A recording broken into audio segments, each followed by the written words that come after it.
So today I'm doing this video because I know that exam results are coming out on Thursday.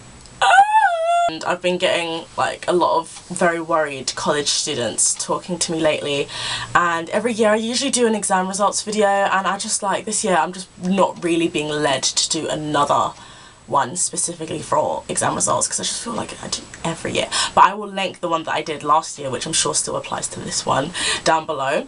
But yeah, this is basically a video that I would have wanted to see when I was 18, 17.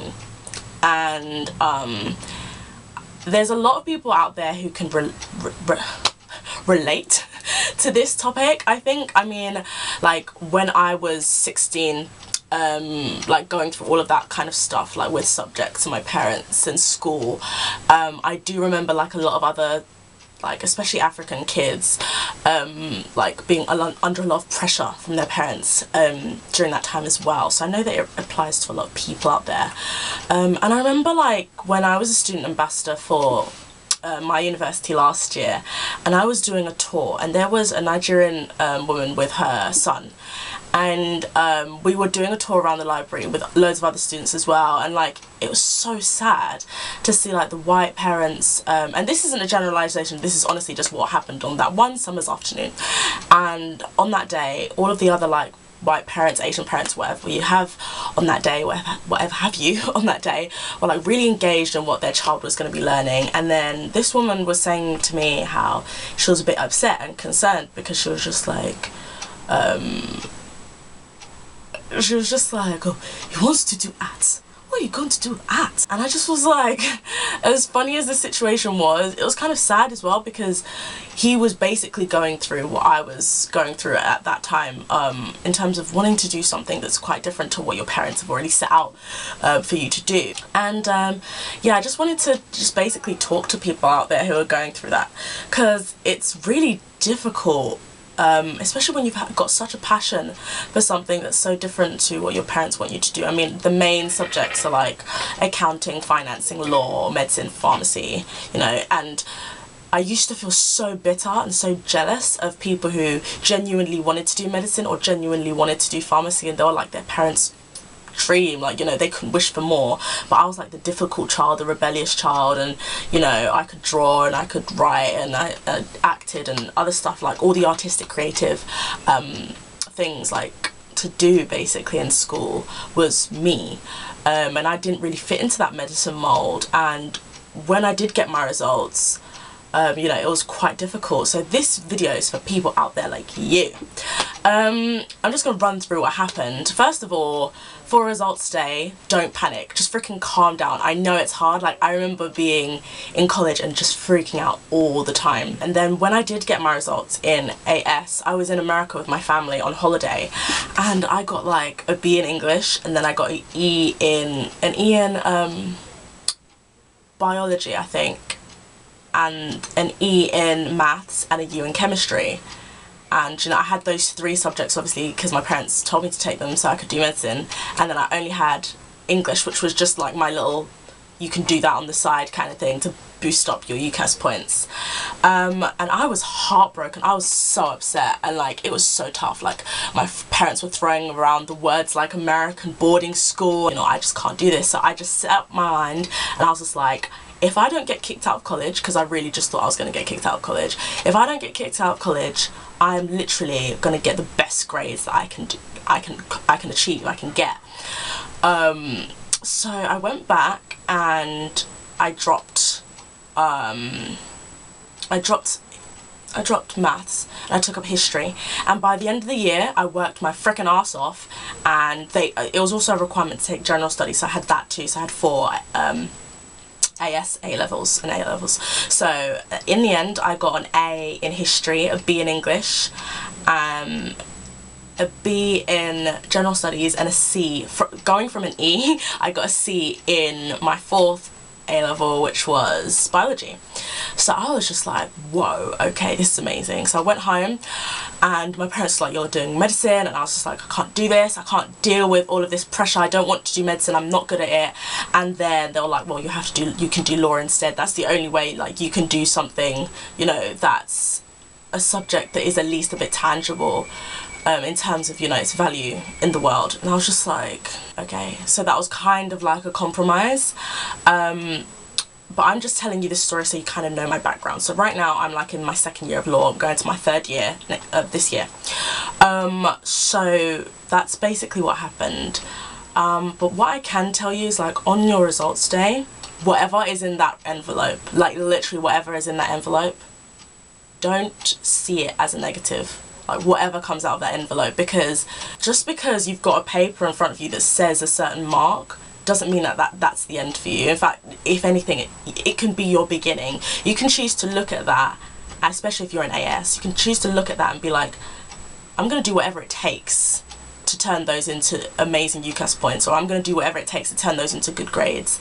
And if you're in A-levels and this is, sorry, if you're in 2nd year and these are your A-levels that you're expecting on Thursday, don't look at those results and think, I'm not going to get into uni. Like, I always tell people that clearing is one of the best options out there. Like, we're so lucky in this country to have a fallback option like that. So God forbid you don't get into your 1st and 2nd choice and you do have to go into clearing because of your results. There's such amazing universities out there that still offer places for clearing. Cambridge still offers places for clearing. I know somebody that actually got into University of East Anglia through clearing and their grades weren't the best. Do you know what I mean? So clearing is such an opportunity, great opportunity to go to a university that can still be amazing and still study the course that you want to study. Now, in terms of your course and parents and pressure and all of that, what I can say is that in terms of parents and pressure and your course and your career and where you want to go, this is all I can say to you, really. And I don't want to be like a Gandhi, because I'm honestly still learning myself. Like, while I'm talking, I'm honestly preaching to myself as much as I may be preaching to you. But what I can say is I completely and totally 100% get where these parents are coming from, because they have been through it. They've literally, especially those of us who are parents, have actually been here like since they had us, basically. So people that they've been here for a long time, they've understood what it means to go through job redundancies, they've understood what it means to take certain degrees, etc, etc. And I get where they're coming from, because the only thing is they're worried that if you take a certain course, it's just not going to give you the job opportunities that they want for you or that you deserve. And everyone deserves equal job opportunities, but unfortunately there just aren't enough out there, especially in this climate. So one, I want you to understand where they're coming from, because that'll make it a lot easier for you. I think if I understood a lot more where my parents were coming from at that time, it would have made the situation a lot less upsetting for me. Number two, though, is communication is such an amazing tool. Like, I have only just like fully communicated to my parents like where I want to go and what I've been trying to work hard for like all of these years. I've just really started making them understand, but that's not either of our faults, it's both of our faults, in the sense of we just needed to communicate more. I was too shy. I always kind of just said yes sir, no sir, 3 bags of 4 sir, and I never kind of stood up for myself properly.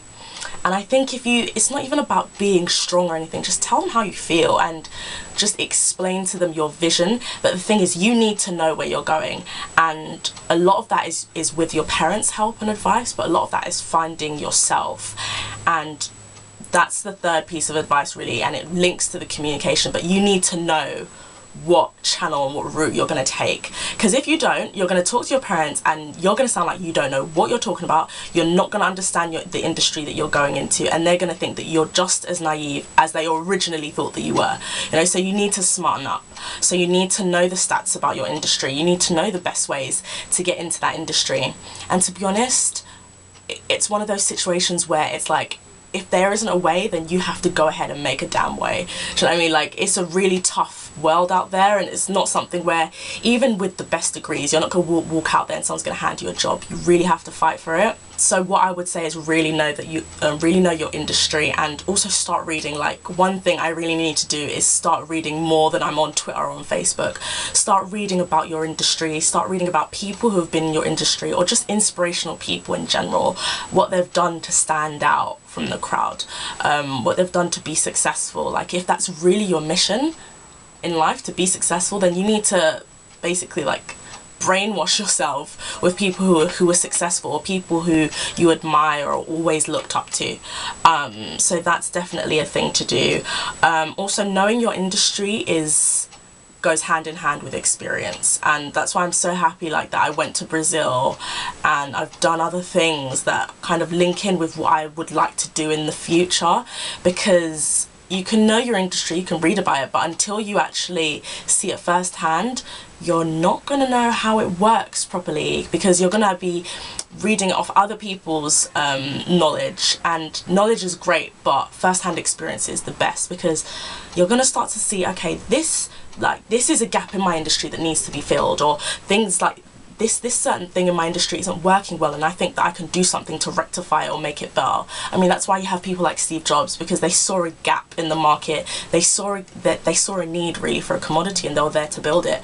So that's basically one thing. Another thing is try and surround yourself with people in that industry. So start talking to people who are in that industry, start attending, you know, events and conferences and talks, things like that. I wish I entered more competitions when I was younger, because when I did start entering competitions, I started winning them. So I wish I started like a lot earlier. And, you know, don't let anything hold you back. Don't let that fear of what your parents think about your industry hold you back from doing what you want. I think one thing is literally just be strong. Like, if that's what you're going for, and if that's literally like the vision that's in your head of where you want to be, then you freaking run with that vision.